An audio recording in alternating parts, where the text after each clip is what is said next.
terima kasih, ini ibadah yang kedua. Terima kasih untuk Bapak dan Ibu Gembala yang sudah mengizinkan saya ada di tempat ini biar kita jadi partner untuk memenangkan kota. Ya, saya Vina, saya dari Semarang. Saya datang bersama dengan suami, ini suami saya, Bapak Ibu. Terima kasih. Ini waktu pertama saya datang ke Jatibarang dan cukup exciting. Kotanya tenang, kotanya damai. Tapi saya tahu akan ada ledakan besar dari tempat ini. Tidak akan dilewati, tapi kota ini akan jadi kota yang luar biasa. Mungkin kita belum lihat sekarang, tapi waktunya akan tiba. Kenapa? Lihat potensi di daerah ini, saya tadi sempat searching Google ada apa di sekeliling Jatibarang. Supaya kita bisa meradiasi kota ini dengan segala kemanisan yang dari Tuhan. Oke, hari ini saya tadi sharing soal keuangan. Passion saya di situ Bapak Ibu sudah mungkin lebih dari 20 tahun saya putar-putar di seputar itu. Dan kalau hari ini ada kita semua karena satu kepercayaan yang Tuhan berikan. Banyak praktisi keuangan di luar sana, banyak orang yang bicara soal keuangan, tapi ujungnya hanya untuk menimbun. Ujungnya adalah untuk supaya kita kaya. Akhirnya yang dikatakan apa? Kamu bisa, kamu bisa. Tapi di luar itu bahwa kita lupa, yang memberikan kekayaan itu adalah Tuhan. Firman Tuhan berkata, berkat Tuhanlah yang menjadikan kaya, susah payah tidak akan menambahinya. Oke, yang datang tadi pagi boleh angkat tangan? Yang datang tadi pagi? Oh enggak ada ya, semuanya sore. Puji Tuhan, berarti masih fresh, masih seger, siap untuk terima kebenaran firman. Hari ini enggak kerasa, ini minggu terakhir di bulan November. Berarti 2022 kita tinggal punya waktu 4 minggu lagi. Artinya kita segera akan selesai. Di saat awal tahun kita bikin resolusi, mau apa di 2022. Coba cek sudah banyak yang terjadi enggak? Coba lihat lagi berapa banyak selisihnya, penyimpangannya. Saya terus terang bikin satu resolusi pada saat Januari, pengen menurunkan BMI. Tapi nyatanya saya harus menggenapi firman Tuhan, magic jar saya semakin gemuk dan segar. Semakin mengembang ke kanan dan ke kiri, enggak bisa ke atas. Saya lihat timbangan saya, oh haleluya, berbalik arah. Enggak malah turun, malah naik. Bingung saya. Waktu tinggal 4 minggu, enggak mungkin saya puasa 4 minggu terus, enggak mungkin kuat. Tujuannya hanya untuk kepuasan saya. Nah Bapak Ibu, mungkin ada resolusi yang lain. Karena wanita pengen diomong kurus, jadi kelihatannya timbangan terus tapi nggak melakukan apa-apa gitu ya. Do nothing. Krisis, iya. Hari ini kita nggak usah ngomongin dulu krisis 2023. Coba lihat krisis apa yang ada di dalam kita. Apakah karena kita disease, penyakit? Kita krisis apa hari ini? Kita kurang apa? Tadi pagi saya belajar soal mencukupkan diri. Karena rahasia begitu besar dalam mencukupkan diri. Ibadah yang disertai rasa cukup itu mendatangkan keuntungan yang besar. Nah hari ini kita mau bicara, apa sih yang kita alami untuk mengakhiri 2022? Di mana kita ada di 2022 ini? Semua kita pasti pengen from glory to glory. 2021 dan 2002 harus lebih baik 2022. 2022 nanti kita menjelang 2023 harus terbaik, harus menjadi lebih baik. Tapi progres apa yang kita mau pakai? Evaluasi apa yang mau kita gunakan? Untuk tetap eksis, kalau ada kata-kata tetap berarti hari ini sudah eksis. Tapi kita lebih daripada itu kita pengen maju. Setuju enggak Bapak Ibu? Karena Tuhan berkata naik dan tidak turun, jadi kepala dan bukan ekor. Memberi pinjaman dan tidak meminjam. Memberi makan dan kita tidak kekurangan. Itu adalah destiny kita. Jadi kalau hari ini kita dengar ada krisis di sana, makin lihat YouTube makin bingung. Benar nggak Bapak Ibu? Makin lihat YouTube yang bicara ini siapa, investasinya kemana, tambah bingung. Ini sakjane kemana sih? Nah, landasannya kita dulu mesti tahu. Mari kita belajar sama-sama. Ini pohon kurma. Dia sendirian di padang gurun. Fondasinya begitu kuat. Saya nggak usah cerita bagaimana pohon kurma ini ada. Pohon kurma sedemikian sampai dia tumbuh lewat proses fondasi, ditanam, ditutup batu dulu bijinya sampai dia bertumbuh. Dan pada saat dia krisis di padang gurun yang panas, nggak ada pohon yang lain selain semak belukar, yang semak-semak yang demikian. Dia tetap tumbuh dan dia berbuah dan dinikmati. Kurmanya masuk Indonesia. Nggak tahu kurma yang masuk di Indonesia di pasar sini itu beneran kurma dari sana atau kurma-kurmaan gitu ya. Ya, ini backgroundnya kenapa kita bicara eksis di masa krisis. Semua orang sudah tahu dan kita selalu deklarasikan, kita ulang-ulang. Yesaya 60 ayat 1 sampai 3. Boleh kita baca bersama-sama? Boleh ya?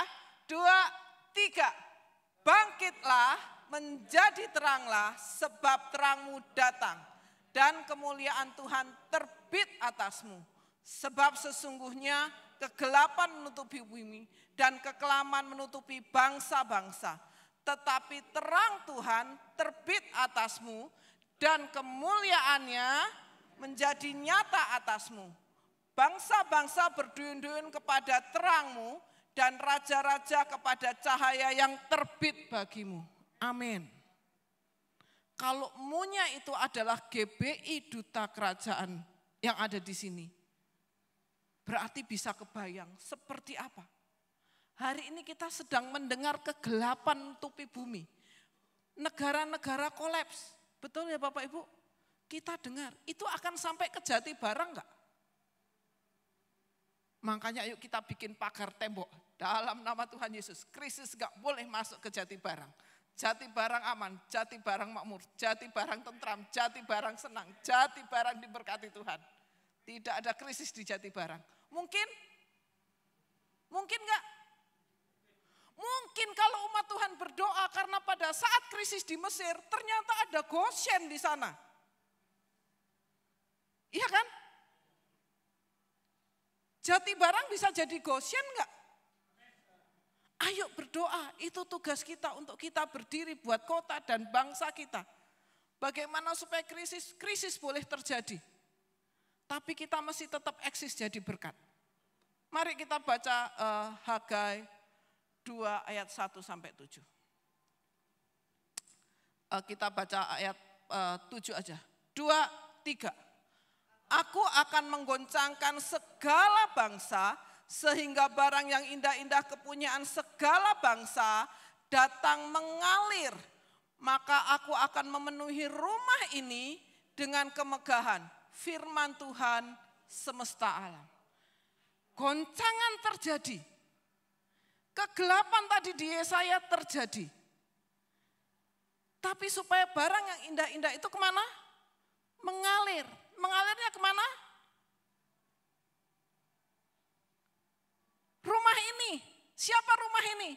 GBI Duta Kerajaan. Siapa rumah ini? Bait Allah kita. Amin. Semangat dong Bapak Ibu. Saya semangat. Kenapa? Saya perkatakan setiap pagi, bangkitlah dan menjadi teranglah. Sebab terangmu telah datang dan kemuliaan Tuhan terbit atasmu. Kita nggak ngerti gimana caranya Tuhan menerbitkan terang itu dalam hidup kita. Tapi hari ini saya ketemu dengan Bapak Ibu.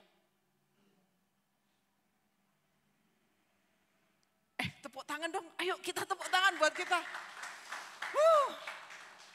Saya sungguh antusias Bapak Ibu. Krisis boleh terjadi, tapi tetap Tuhan sediakan Goshen buat kita. Janjinya adalah memang diizinkan. Siapa yang menggoncangkan? Tuhan sengaja menggoncangkan segala bangsa. Supaya apa? Ada tujuannya. Barang yang indah-indah. Barang yang indah-indah itu apa? Perak dan kepunyaanku lah emas. Ajaib kan Bapak Ibu? Mengalir, dia datangnya mengalir. Terus, enggak putus. Kalau nyiram kan begini Bapak Ibu, tapi kalau mengalir itu kan seperti aliran. Pernah enggak dengar kata-kata sungai mengalir? Iya, tapi kalau laut mengalir kira-kira jadi apa Bapak Ibu? Kalau gelombangnya tinggi tiba-tiba jadi tsunami. Tapi ketika mengalir itu dalam jumlah volume yang tidak besar, tapi dia terus. Dan hidup kita semua yang ada di sini akan jadi aliran. Aliran berkat buat yang lain. Tidak banyak, tapi terus. Dia seperti air yang mengalir di hatiku gitu ya. Ajaib. Respon kita sekarang kelihatan. Kita kelihatan di posisi kegelapan di bangsa-bangsa. Kita dengar resesi di mana-mana. Kita dengar kegoncangan terjadi. Nggak usah jauh-jauh, berapa ratus kilometer dari sini Cianjur, rumahnya bagus, goyang. Goncangan begitu besar terjadi. Tapi menggoncangkan di tempat lain untuk memberkati. Betul? Kita posisi mau jadi yang mana? Mau menjadi berkat? Atau memang mau yang siap digoncang? Goncangan pasti terjadi. Tapi ketika fondasi tadi kita seperti pohon kurma yang sudah ditanam, benih-benih firman yang sudah pernah kita dengar, mungkin dari sekolah minggu sampai hari ini. Di saat goncangan datang, di situ pertumbuhan terjadi, di situ dinyatakan. Dan disitulah kita kelihatan siapa kita. Hari ini memang bukan hari-hari yang mudah, hari-hari yang harus kita kelola semuanya. Kelola waktu, kelola kesehatan, kelola keluarga, kelola nama baik, kelola harta rohani, kelola harta tubuh. Tidak hanya fokus harta benda. Jadi kalau tadi saya sebut itulah harta. Harta ada 6 definisinya.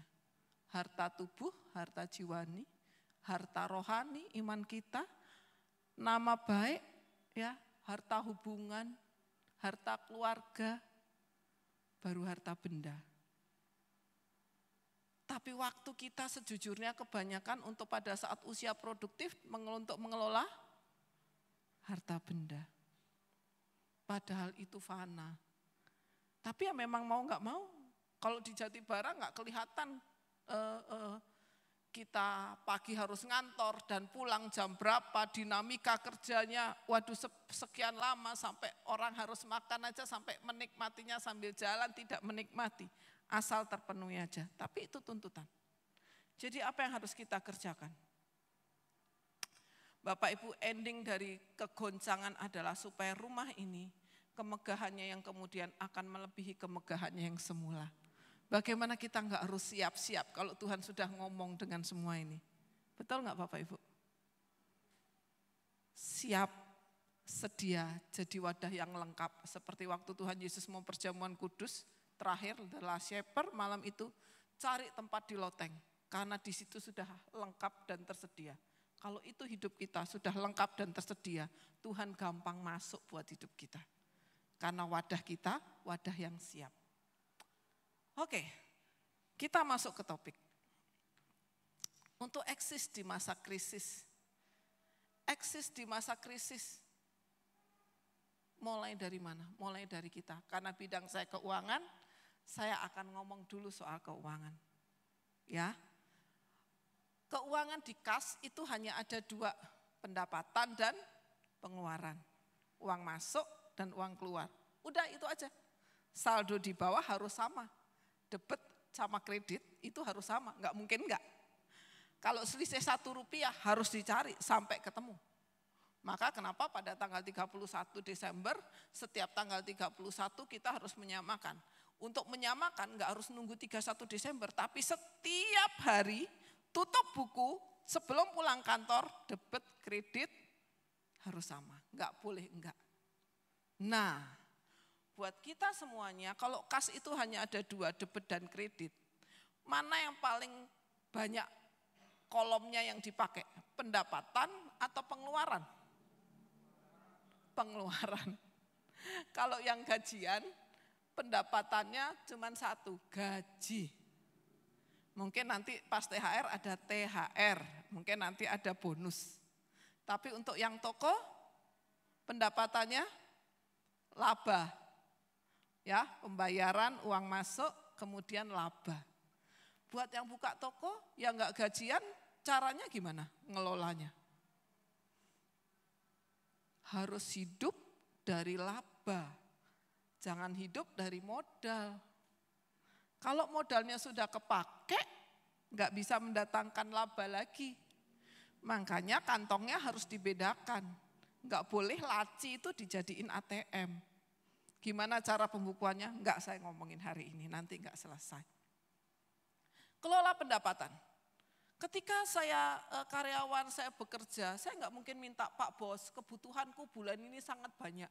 Tolong naikin gajiku. Enggak mungkin pakai banget, betul? Apa yang kita kelola di masa-masa ini? Kalau Bapak Ibu pekerja, teman-teman yang anak-anak muda, manfaatkan waktumu kerja yang tekun, kerja yang jujur, kerja yang benar. Jangan izin karena pelayanan. Betul-betul teman-teman Bapak Ibu itu betul jadi batu sandungan. Enggak diizinin wong itu wong Kristen, saya yo Kristen. Diizinkan itu saya enggak adil sama yang lain. Itu terjadi. Bukan hanya ke saya, beberapa sharing dari pengusaha begitu. Kalau Bapak Ibu karyawan ya kelola apa yang ada, kerjakan dengan sungguh-sungguh. Jangan telat-telat, jangan izin karena mau latihan Natal. Kalau kita ini pengusaha atau kita toko, ya buka toko seperti jamnya orang mau aktivitas bahkan mendahului sebelumnya. Kalau bisa dilihat franchise, toko franchise mereka bisa buka jam 6 pagi, tutup jam 12 malam. Bah, pegawainya ngaturnya gimana? Itu nanti bisa dibuat dengan sistem manajemen shift atau dan lain sebagainya. Tapi bagaimana orang ngejar market itu? Kerjakan apa yang ada padamu dengan sepenuh hatimu seperti untuk Tuhan. Gelombang PHK akan terjadi. Yang mengejutkan adalah startup ternyata PHK. Sekarang nyaris tidak ada kerja sebagai karyawan tetap, tapi ada karyawan bukan kontrak juga, tapi by project. Kalau ada project, ya dibayar. Kerja per project. Kerja kapan saja, di mana saja, itu gaya generasi rebahan. Sambil drosoran, sambil, ya nggak usah cerita lah ya. Anak saya kalau pas zaman online, atasannya pakai baju resmi, bawahnya celana pendek, nge-zoom. Seakan-akan rapi. Dipanggil namanya, ya siap. Yang kelihatan cuma segini, demi absen. Bawahnya tetap katok pendek, celana pendek Bapak Ibu. Gitu enggak di sini? Anak saya begitu. Tapi itu satu fenomena, katanya generasi rebahan. Jadi sekarang enggak ada nyaris sedikit sekali untuk karyawan tetap. Ketika di era saya milenium, saya pengennya kerja itu pakai span, kemudian tahu span ya, rock span gitu ya. Pakai sepatu tinggi yang jalannya cetak, kayaknya sudah enak gitu ya. Pegang telepon, bayangin itu pekerjaan idola di bank adem. Hari ini faktanya semua bank tutup. 2023 akan ditutup, akan jadi transaksinya semua digital.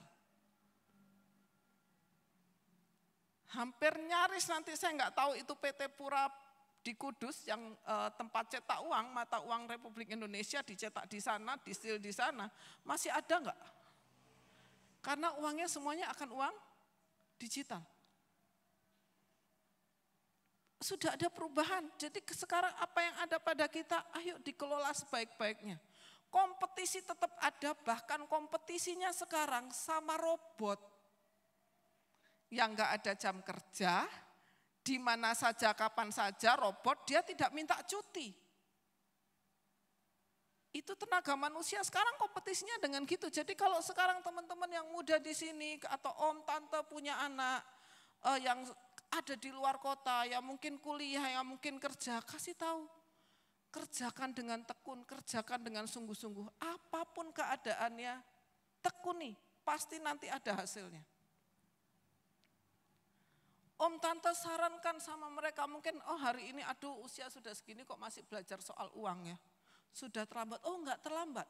Value, nilai hidup om dan tante, para senior itu sangat perlu buat kami. Karena hari ini manner, tata cara, sopan santun itu hampir hilang.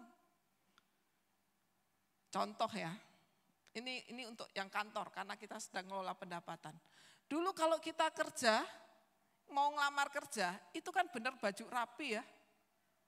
Sekarang itu kalau saya lagi terima interview, itu rambutnya yang diwel-wel utel-utel gitu, kayak mau mandi buat saya. Tapi trennya yang satu datang ngadep begitu, orang kedua begitu lagi, orang ketiga begitu lagi. Ya wis memang trennya begitu. Pabrik-pabrik sekarang banyak diubah tempatnya jadi open space, nggak ada lagi meja dengan telepon begitu, nggak ada. Kerjanya muter keliling, karena laptopnya dibawa bisa keliling-keliling. Ada snack, ada kopi, ada indomie, itu model kantormu sekarang begitu. Sudah nggak lagi ini mejaku, nggak ada. Nggak ada lagi pakai kertas. Orang yang kerja pakai kertas diomong lucu, karena dari handphone pun sekarang bisa tanda tangan. Ayo sekarang kita maju. Oh itu kan di sana, oh sebentar lagi akan semuanya. Ya itu dari sisi banyak hal. Ayo kelola pendapatan, kerjakan yang benar.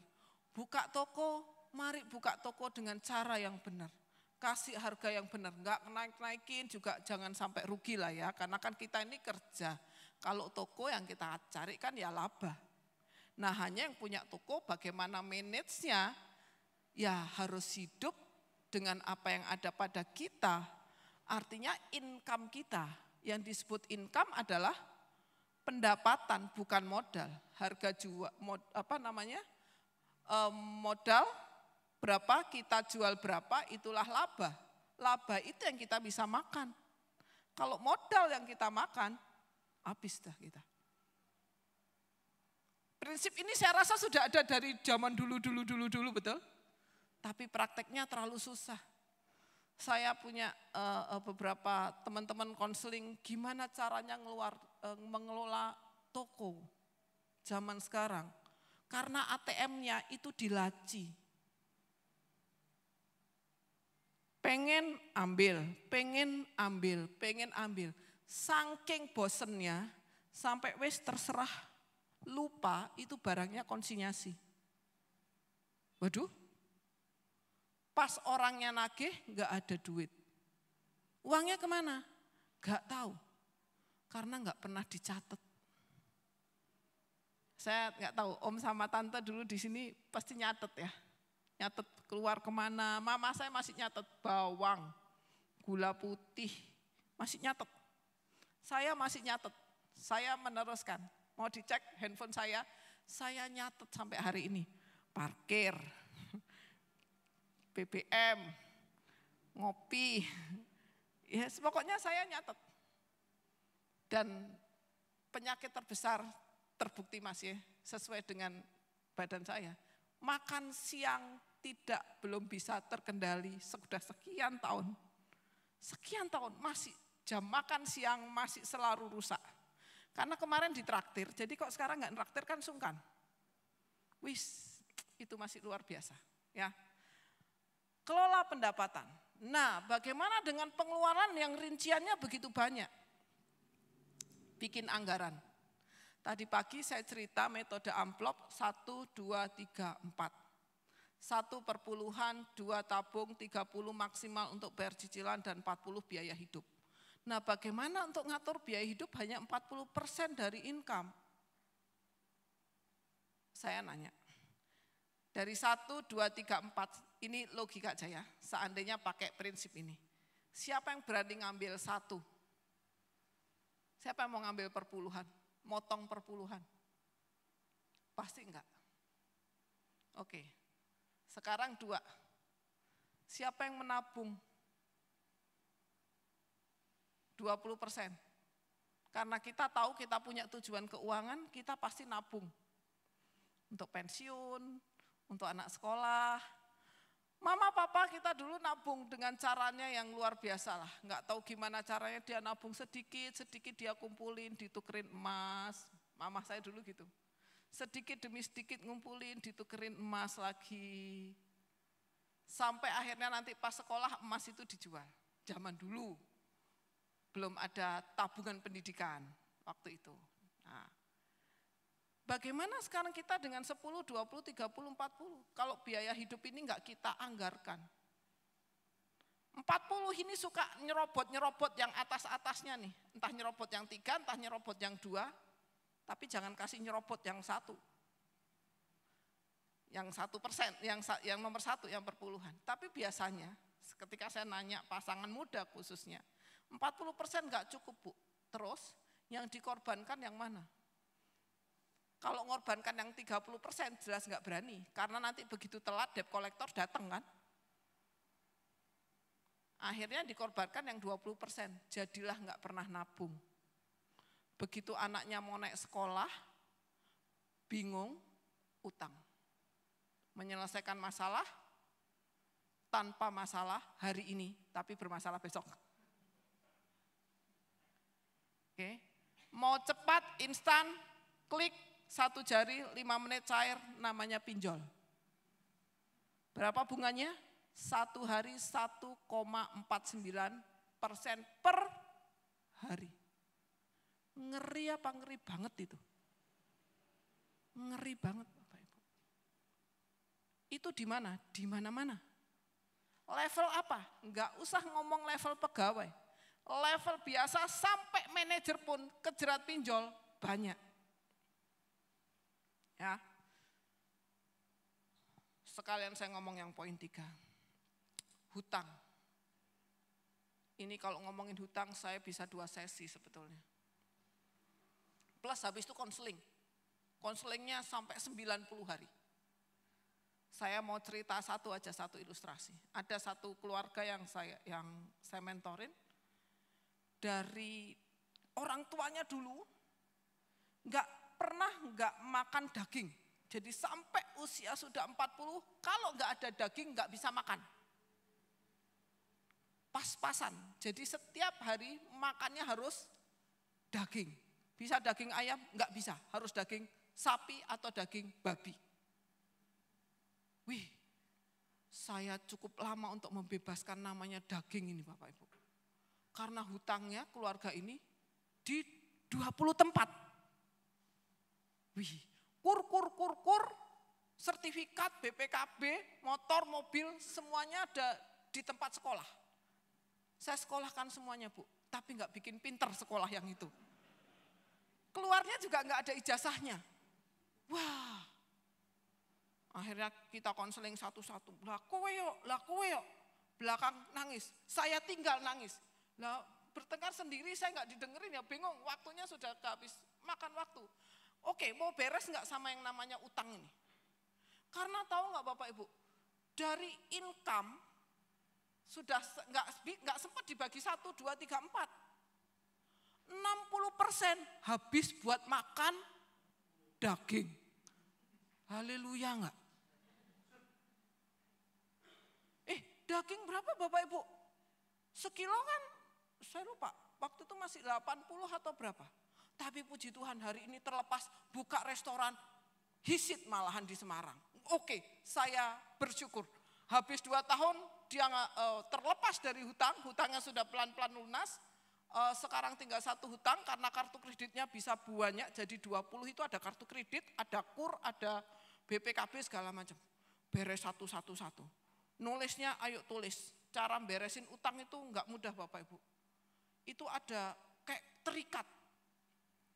Kartu kreditnya potong dulu. Belum dilunasi, pokoknya potong dulu. Potongin, terus nggak tahu gimana caranya, udah dipotong, nanti kan saya takut kalau ngajuin lagi. Lah kita sudah manage waktu demikian untuk beresin utang. Tapi ternyata nanti dia apply di lain tempat lagi, kan saya deg-degan. Jadi kalau konseling mau beres utang, saya nggak pasti nggak bayarin utangnya. Tapi kita mau manajemenin dia gitu, beresin satu-satu. Ayo mana utangnya, dipinjol mana. Oke, ini bunganya berapa aja? Kartu kreditnya di mana aja?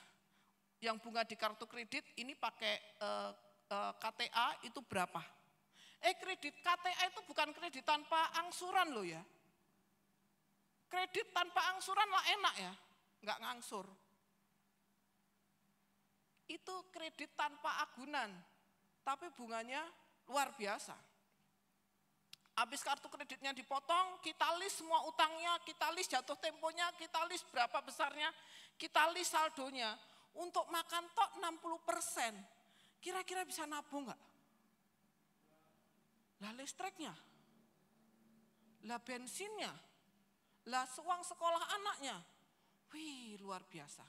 Tapi dengan segala macam, dengan komitmen dan segala macam, beres Bapak Ibu utangnya. Tinggal beberapa, ya. Tapi beneran strict. Coba sekarang dagingnya diolah, ya tapi nggak sampai Indomie rasa daging sapi gitu ya, enggak. Ya tetap makan daging tapi ditipis-tipis gitu. Sampai akhirnya pokoknya bisa berkurang. Saya senang 2022 ini dia bisa buka resto, resto babi, resto hisit, babi panggang dan sebagainya. Di Semarang sudah buka 2 cabang. Bebas dari hutang, dia terlepas, dia bisa melangkah untuk yang lebih baik. Dia sekarang mulai bangun dana darurat, mulai ngitungin untuk DPLK, dana pensiun. Dia sendiri sudah bisa ngitung untuk pendidikan anaknya. Itu penting. Lunasi hutang di masa krisis kita. Jangan malah buka lubang baru dengan kita utang. Utang itu bukan solusi, utang itu jerat. Kita bisa utang kalau kita tahu cara bayarnya. Kalau kita nggak tahu pintu exitnya, pintu keluarnya dari utang, jangan pernah utang. Apa adanya. Bu, tapi saya kepepet, tadi pagi saya udah cerita, ada konsumtif, ada produktif. Sudah utang, barang konsumtif, nggak bisa diapa-apain. Sudah utang, bayarnya dengan bunga. Waduh, barangnya konsumtif, nggak bisa diapa-apain Bapak Ibu. Pikirkan soal utang, bijaksana, cukupkan diri. Kena utang itu nggak enak. Saya masih punya utang, ada 1 utang usaha. Tapi kami tahu way out-nya dan nggak pernah ambil jangka waktu lama. Cara melunasi utang bagaimana kalau ada teman saya berharap di tempat ini nggak ada. Tapi hutang itu bisa menjauhkan orang itu seperti lintah, energi saker. Dia menyedot energi, membuat orang capek. Membuat orang tanpa daya dan kebodohan melanda karena hutang. Sampai desperate nggak ngerti kemana dia harus jalan. Hutang boleh, bayar hutang, tidak bayar hutang itu yang nggak boleh. Boleh punya kartu kredit? Boleh. Hanya boleh dipakai sebesar uang tunai yang Bapak Ibu miliki. Kalau misalnya punya uang tunainya ya 1 juta, ya hanya boleh habis kartu kredit 1 juta. Jangan pernah pakai kartu kredit 2 juta, uang yang disaldo kita cuma 1 juta. Ketika pegang kartu kredit, bayarnya full, jangan pernah bayar minimal. Itu bunganya juga ajaib Bapak Ibu, 2,75%. Kalau kali 12 berapa? 24 dong, lebih sekian ya. Padahal kalau bunga deposito berapa? 3,4 mungkin 4%. Mungkin kok BPR berani-berani ngasih 6%. Misal. Real. Jadi mesti ngerti yang begitu, kenapa saya harus hutang? Hutang ini penting atau enggak? Jadi prioritas atau enggak? Selain mempertimbangkan hutang produktif atau hutang konsumtif. Penting banget, kasih tahu yang begini. Bapak Ibu hari ini bos kerja baik, anak buah kerja baik. Tapi temennya iseng-iseng klik pinjol. Satu kantor terdampak enggak Bapak Ibu? Terdampak, itu diretas datanya. Ada hutang legal, ada hutang ilegal. Pinjol legal sama pinjol ilegal. Dana dari peer-to-peer lending itu jadi pinjol ilegal. Pinjol ilegal nggak ada izinnya di OJK. Dia nggak punya waktu, tanpa ada batas waktu untuk nariknya kapan. Jadi sampai kapanpun orang itu akan diuber dan bunganya terus kayak snowball, kayak bola salju. Makin hari makin gede, makin gede, makin gede. Pernah kan dengar guru di Semarang, hutangnya 4 juta jadi 111 juta. Pernah dengar nggak? Klik pinjol 4 juta. Emang 4 juta terimanya 4 juta? Enggak Bapak Ibu. Cuman 3,2. 800-nya sudah diambil untung di depan. Bengkak gulung sampai 111 juta. Enggak 1, enggak 2, banyak. Akhirnya begini, wes kamu enggak sah, aku enggak sah, wes enggak usah dibayar. Ganti handphone. Dia ganti handphone, tapi kan temennya enggak ganti nomor handphone, bener enggak? Temennya tetap dihubungin. Sampai segitu dahsyatnya. Ya, kalau kita mau eksis, usahakan untuk melunasi hutang. Cara manajemen untuk melunasi hutang, hitung dulu, di list dulu. Harapan saya jangan sampai ada di list ya. Yang saya tadi cerita itu karena memang 20 tempat hutang. Ajaib ya. 20 tempat utang dan utangnya konsumtif. Buat kemana? Buat ke Korea. Sekeluarga. Karena ada pameran di Ciputra, ke Korea bisa gesek kartu kredit. Sekeluarga. Wih. Terus habis ke Korea, Koreanya cuma 7 hari, ke Jeju, dingin-dingin, foto, kan cuma gini-gini aja kan. Sarangi, sarangi gitu kan. Tapi habis itu diuber sampai segitu waktu. Di Semarang, enggak ada di Jatibarang. Jangan, ya. Spirit hutang tidak boleh dan harus jauh-jauh dari orang gereja. Tapi saya mau kasih tahu ini supaya nanti kalau ada pegawai, ada teman, ada orang toko yang ngomongin itu, cara lepas dari hutang, jangan dihakimi. Karena dia melakukan itu mungkin karena kepepet, tapi dia nggak tahu way out-nya. Tapi tanya dulu kenapa hutang, untuk apa, di mana. Tapi kalau orang yang suka utang, itu ada spirit kemiskinan yang ada. Enggak cuman itu perlu tumpang tangan doa dan puasa. Spirit hutang harus dihilangkan. Lunasi hutang list dulu, jatuh temponya kapan, bunganya berapa, kurang berapa lama, berapa besarnya, di list dulu satu-satu. Kalau enggak mampu, sejahat-jahatnya bank, kalau kita enggak mampu, misalnya kartu kredit, saya pernah dampingin salah satu teman, datang ke bank, saya dampingin ketemu sama kalau orang pajak tuh kayak AR-nya gitu ya, kepala cabangnya, bagian kredit, kita ngomong sebenarnya untuk minta waktu untuk memperpanjang. Zaman pandemi kan ada tuh restrukturisasi hutang. Boleh. Saya kasih tahu anak-anak muda, jangan ambil keputusan untuk hutang di masa mudamu. Karena itu melekat BI checking itu sepanjang waktu dan susah ngilanginnya.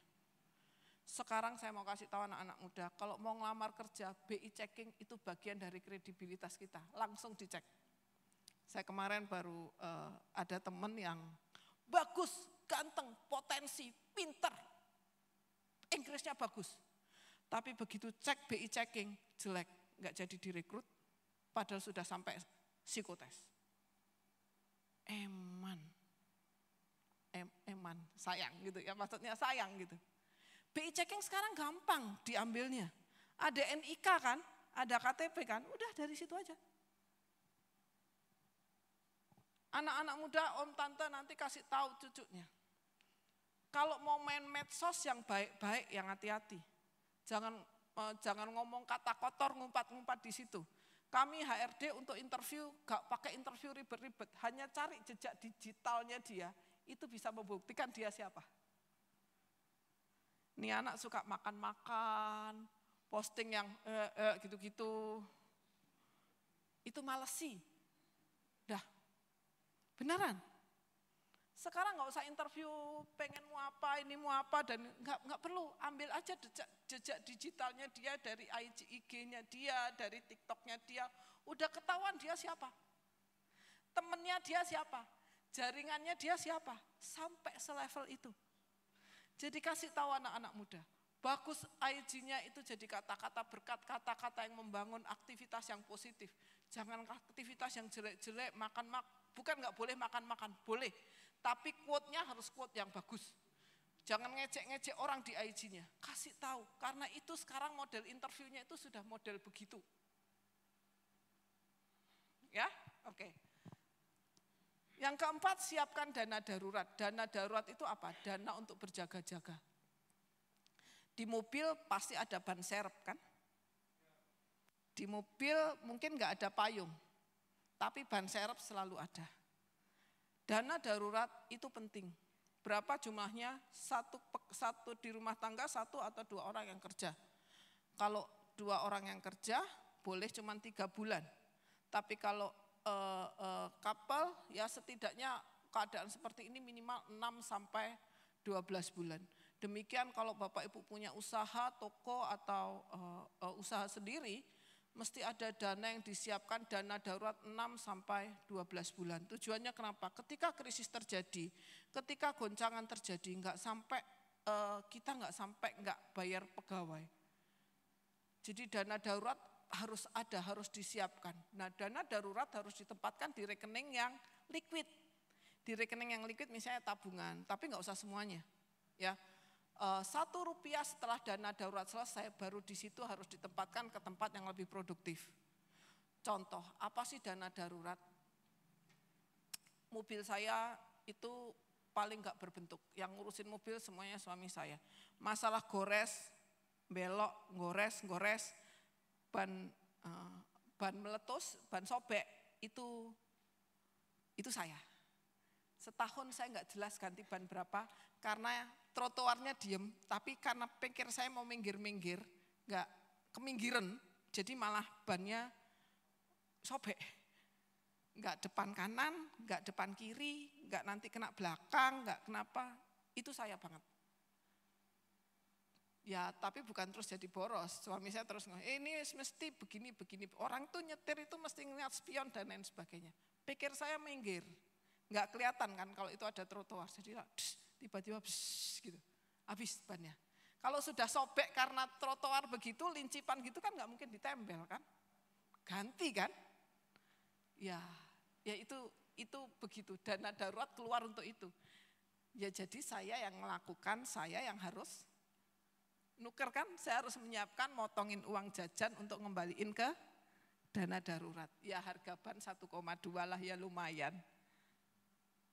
Konsekuensi, dana darurat itu harus ada di setiap rumah tangga. Kenapa? Kita nggak ngerti, punya asuransi kesehatan harus. Kenapa? Inflasi kesehatan paling tidak bisa kita duga. Dana darurat harus punya. Kita nggak tahu hujan-hujan gini bocor. Listrik, alat-alat di rumah mati, ada yang harus ganti dan sebagainya. Itu kepentingan darurat dan dana darurat untuk itu. Kalau untuk sakit bisa sih pakai kartu kesehatan, tapi kan nggak semua harus pakai kartu kesehatan.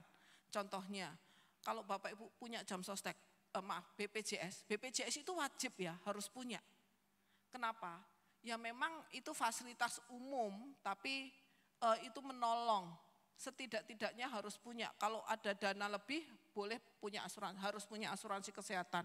Karena ke depan ini kita makin nggak tahu pasti ini sakit ini kayak apa lagi. Mau virusnya sekarang kan punya nama yang cantik-cantik banget kan. Terserah lah mau berkembangnya seperti apa. Tapi asuransi kesehatan harus punya. Mungkin kalau di sini nggak berasa. Inflasi di kesehatan itu sampai 20% dan tidak terduga. Suka-sukanya dia. Barang-barang farmasi bisa naik, tidak terduga. Jadi harus punya asuransi kesehatan. Kapan harus punya asuransi kesehatan? Pada saat Bapak Ibu sehat. Karena pada saat Bapak Ibu sakit nggak mungkin punya asuransi kesehatan. Itu sebagai dana darurat untuk kesehatan. Ya, more detail untuk dana kesehatan, dana darurat tempatnya di mana, ada di tempat yang rekening yang paling liquid. Ya, deposito boleh ambil bulanan. Jadi kalau misalnya total dana darurat 6 bulan sampai 12 bulan, lihat jumlahnya berapa. Yang ada di bank sedikit aja, kemudian ambilkan ke deposito untuk yang 1 bulanan. Untuk dana pendidikan, rencana dana pendidikan jangan ditempatkan di dana darurat ya, jangan ditempatkan di tempat liquid karena itu jangkanya panjang. Oke, kemudian Bapak Ibu harus menyimpan. Bayar utang dulu atau harus nyimpen dulu? Bayar hutang dulu, tapi BPJS harus punya. Ya, semoga cukup waktu untuk ngomong investasi. Yang keenam, dari semuanya ini harus dilakukan. Jangan hanya dengar dan sekedar teori. Tuh kan saya bisa ngabisin waktu kalau saya ngomongin beginian. Ini adalah siklus keuangan. Saya mau ngomong gini aja untuk yang ini. Bapak Ibu, semua kita tahu kalau anak kita hari ini kelas 6, kapan dia akan naik SMP? Kapan dia akan naik SMA? Kapan dia akan naik kuliah? Itu kan tahu, benar gak? Karena kurikulum Indonesia walaupun pakai kurikulum 2013 atau kurikulum Merdeka masih sama waktunya. Mau disebut kelas 11, kelas 12 masih sama kan termin waktunya. Jadi kalau kita nggak rencanakan, itu kesalahan pada kita. Kan nggak mungkin kita ngomong, misalnya anak ini, Mami, Noni mau jadi dokter. Terus maminya bilang gini, gak usah jadi dokter, mahal. Apa kita akan ngomong kayak gitu? Enggak kan? Yang kita omongkan, oke, doa ya sama Tuhan. Kamu sekolah yang pinter, papa mama yang kerja. Kan gitu. Berarti kan tahu kapan Noni akan sekolah jadi dokter. Hari ini di Unika untuk masuk jadi uang muka aja untuk jadi dokter 250 juta. Bapak Ibu yang muda-muda di sini, saya ngomong gini terus jangan takut menikah loh ya. Soalnya saya di gereja, saya sudah berapa tahun ini saya pegang bimbingan pranikah. Jadi saya punya modul bimbingan pranikah 2 kali pertemuan. 2 kali pertemuan, 2-3 kali pertemuan, setelah itu saya coaching satu-satu. Saya mau startnya bersama-sama. Pada saat pendeta tumpang tangan pernikahan status 00, jangan ada hutang yang dibawa. Masing-masing tahu sandwich generation, walaupun generasi sekarang ini sama-sama generasi stroberi dan generasi stroberi menikah. Tahu ya generasi stroberi? Generasi stroberi itu generasi yang letoy, kena panas, kusut, kena dingin, busuk. Itu generasi stroberi yang gak tahan, karena semua dulunya serba instan ya. Jadi saya cerita begitu. Nanti habis ini setelah dari Jogja waktu itu yang konseling, karena waktu itu online, habis menikah gimana? Ya nanti terserah papa lah mau tinggal di mana. Setelah menikah terserah papa mama mau tinggal di mana. Lah terus kenapa kalian menikah? Ya supaya kalau pergi-pergi bisa satu kamar. Terus kerjanya gimana? Ya nanti terserah papa mau kasih apa. Loh, saya bingung Bapak Ibu konseling pernikahan sekarang itu. Saking ya, begitunya generasi ini. Tapi oke, hari ini kita nggak ngomongin itu. Tapi ngomong siklus kehidupan. Yang hari ini usia 40 tahun, 45 tahun. Harus sudah menyiapkan dana pensiun. Mungkin kita, anak itu bukan investasi ya. Jadi kalau kita terserah anak saya lah. Kita nggak bisa membebankan anak lagi. Anak sekarang 2, dulu anak 6. Anak mungkin bisa direpoti, tapi mantu kan belum tentu. Tapi tadi pagi yang datang tadi pagi, orang yang tidak memelihara seisi keluarganya sama dengan murtad. Tapi saya nggak ngomongin gitu hari ini ya. Tapi Bapak Ibu ayo kita siap. Dana pendidikan, dana pensiun harus siap. Dana kesehatan itu resiko yang kita sudah jelas bisa alihkan. Dana pendidikan, dan dana pensiun itu kita bisa rencanakan. Asal kita sehat. Siapa ada agen asuransi di sini? Ya sudah, nggak apa-apa. Punya asuransi itu bukan buat kita. Punya asuransi itu untuk keturunan orang-orang yang kita cintai. Mungkin Bapak Ibu merasa aduh asuransi itu terlalu bohong. Tapi saya mau kasih tahu ada yang lebih bohong lagi. Bukan bohongnya. Ada yang lebih real tapi harus. Apa? Kalau aset yang kita sudah kumpulkan sekarang, kita kerja sedemikian rupa kan maunya buat anak.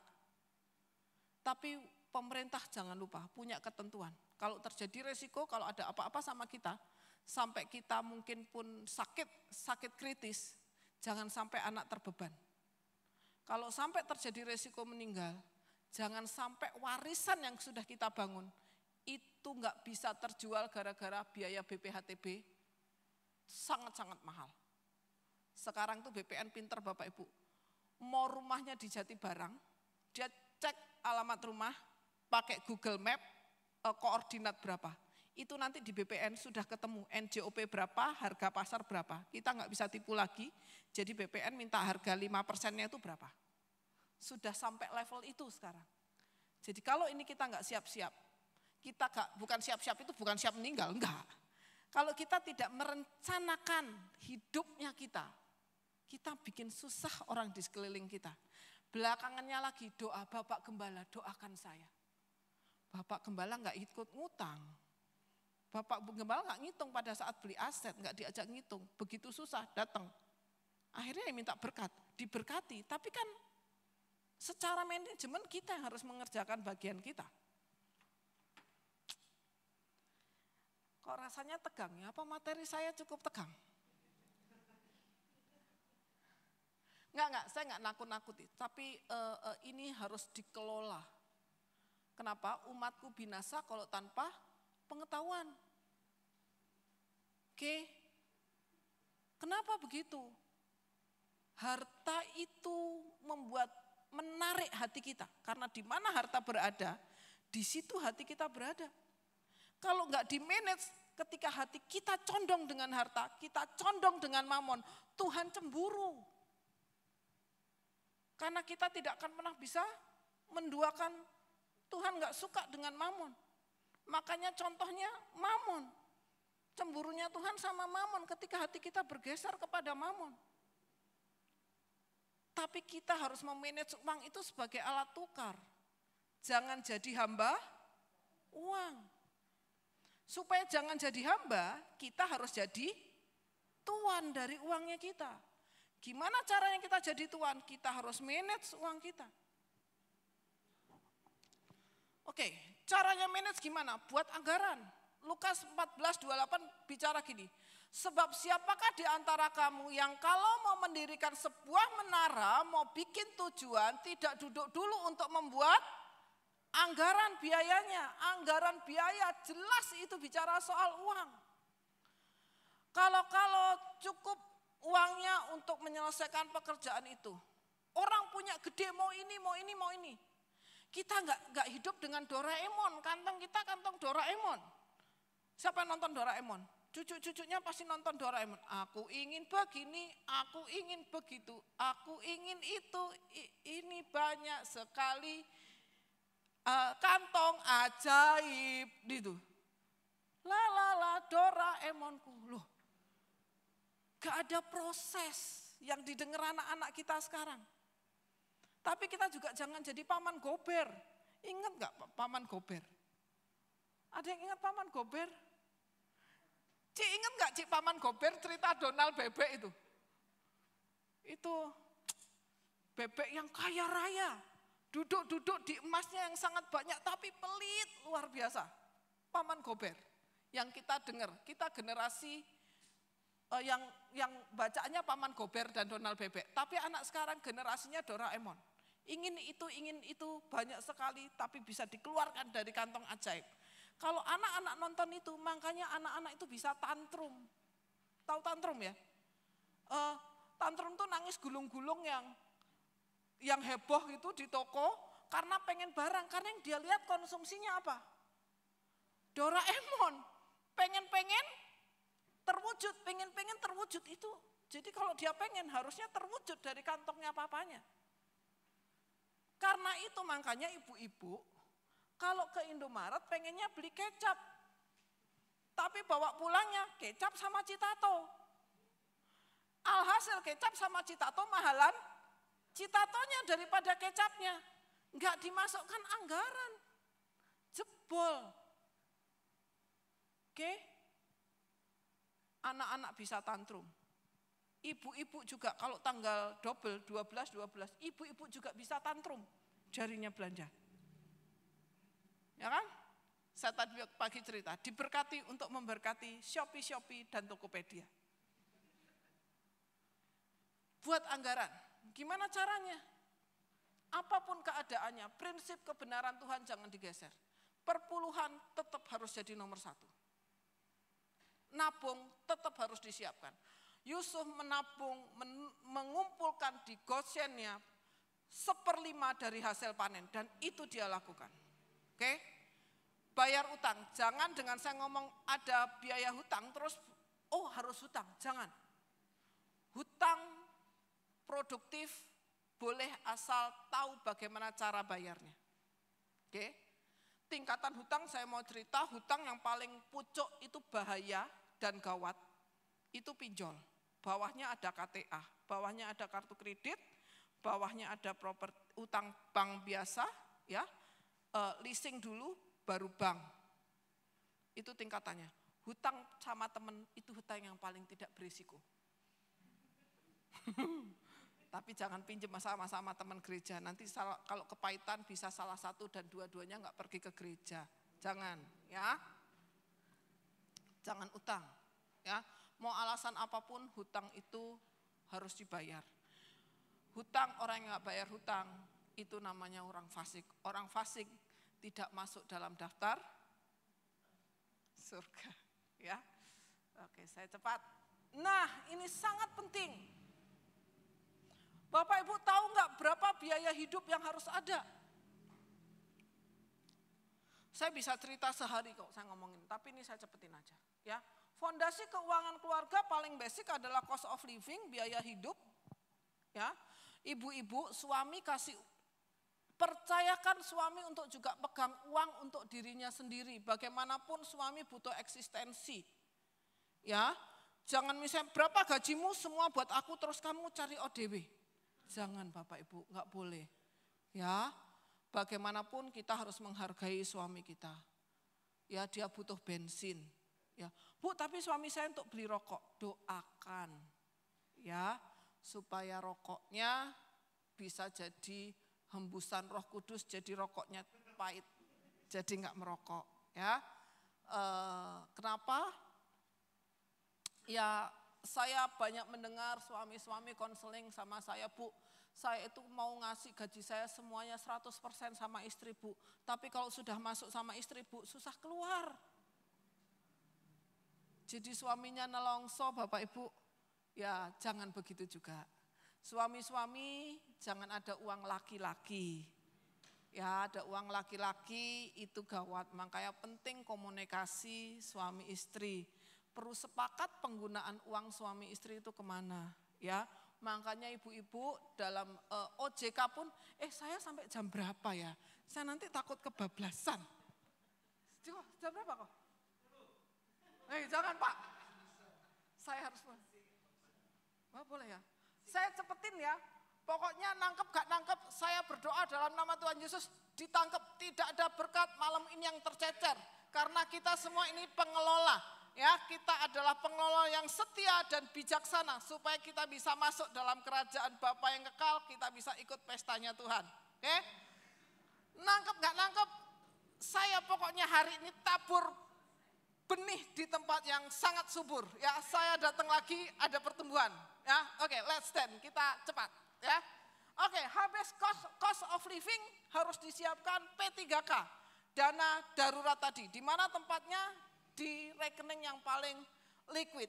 Kalau Bapak Ibu karyawan gak usah punya rekening sampai 5, ya. Punya Danaku, punya ShopeePay, punya GoPay, punya OVO, wes kabeh punya. Tujuannya apa? Nanti supaya dapat diskon. Itu gak pakai anggaran Bapak Ibu. Beli sesuai dengan kebutuhan. Jangan beli sesuai dengan keinginan. Tukarkan uangmu dengan sesuatu yang membawa nilai lebih. Halo? Yes, habis ini nggak ada orang konsumtif. Ya. Oke, beli sesuai kemampuan, jangan sesuai kemauan. Itu beda tipis. Kalau sesuai kemampuan tadi kayak Doraemon, mau ini, mau itu semuanya jadi gaya hidup. Lupa namanya biaya hidup. Padahal biaya hidup itu yang basic. Om dan tante yang punya anak di kota besar. Gaya hedonisme itu sekarang nyerempet banget, ada di mana-mana. Dari atas sampai bawah, ini kuning. Kan musim dress code toh. Dress code nuansa merah semuanya. Dress code nuansa kotak-kotak, kan gak mungkin ngotakin sendiri. Kan mesti beli baju yang kotak-kotak. Udah kotak-kotak pakai nuansa lagi. Nah, batik nuansa merah. Batiknya punya sih, tapi merahnya enggak ada, beli. Hedonisme itu sekarang dekat. Dan memang namanya Departemen Research and Development, R&D itu memang mendevelop keinginan. Yang didevelop keinginan. Jadi supaya orang harusnya itu keinginan, tapi diserempetkan supaya jadi kebutuhan. Jadi terus beli. Contoh lah ya, punyanya cuman OVO. Tapi karena di sana ada poin, belilah yang itu. Beli gojek terus sampai nggak masak. Demi apa?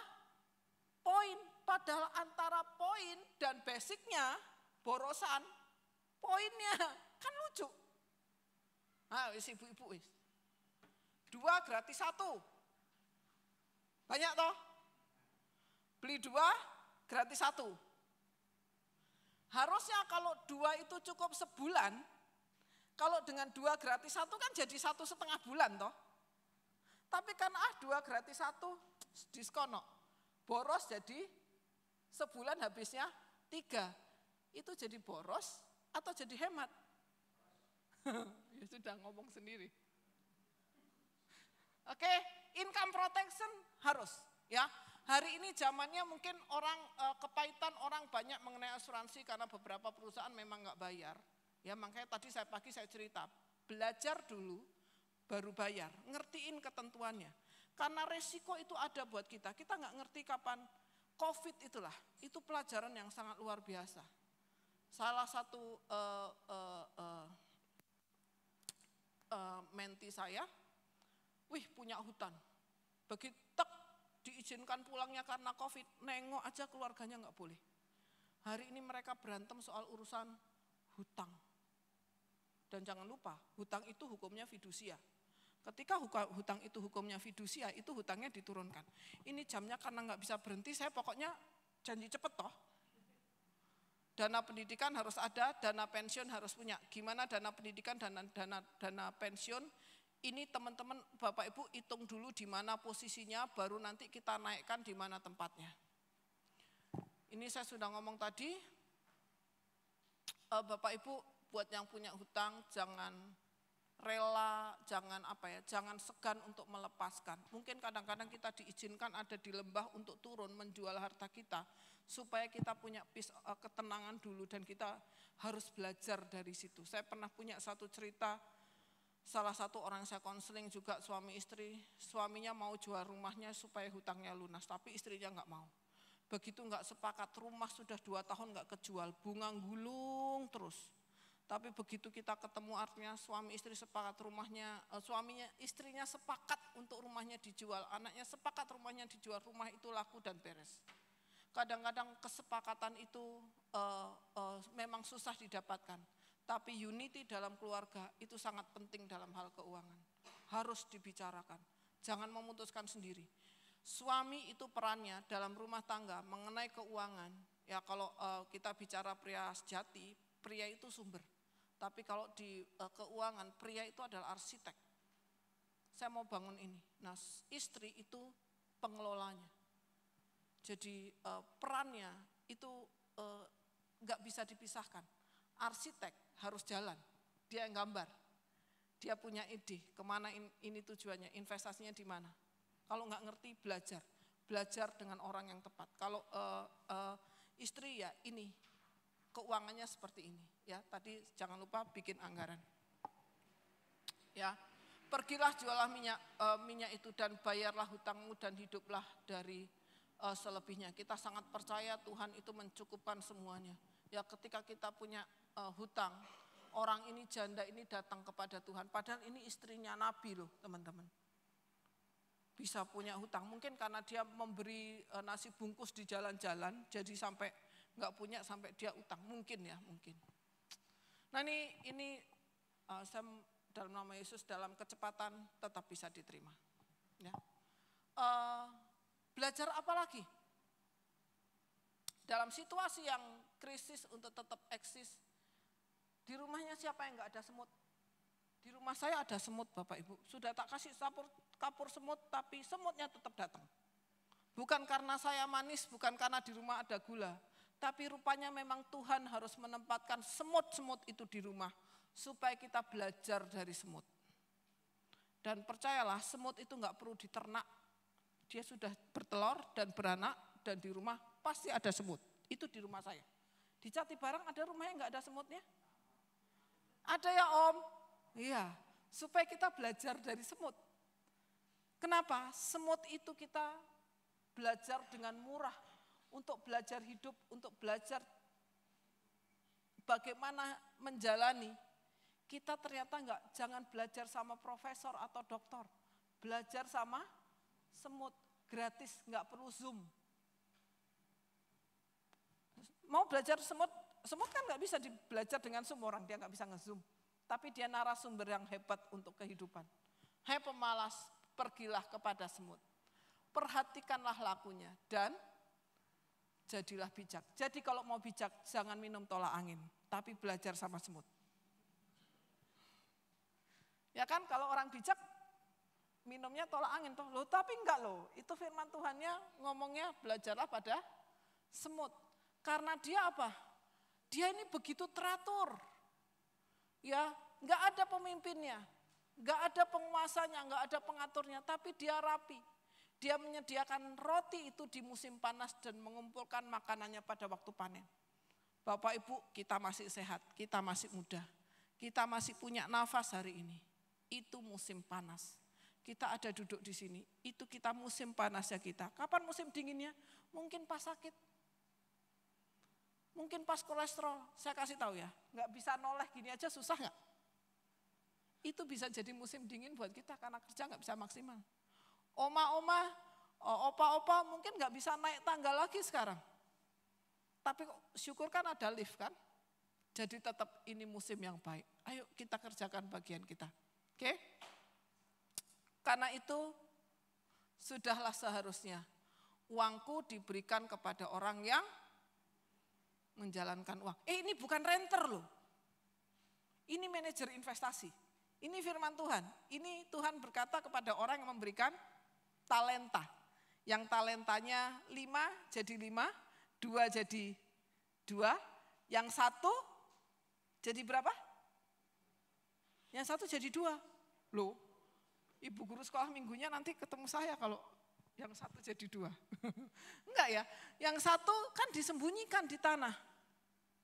Nah terus Tuhan bicara begitu, kamu ya, karena itu sudah seharusnya uangku itu yang kuberikan kepadamu itu tak kasih aja sama orang yang menjalankan uang. Supaya menerima modal dan bunganya. Berarti atas hidup kita, Tuhan itu mengharapkan satu pengelolaan, satu manajemen yang baik.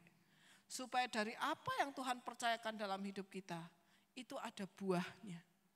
Itu ada hasilnya. Karena destiny Tuhan, creator, dia tidak pernah menciptakan kita jadi orang yang tidak berguna, yang tidak berdampak. Bapak Ibu, minimal kita punya waktu. Minimal kita punya hidup yang hari ini Tuhan percayakan. Enggak mungkin enggak, pasti ada destiny-nya. Enggak mungkin enggak, pasti ada tujuannya. Karena dia Tuhan yang tidak pernah salah membuat tujuan.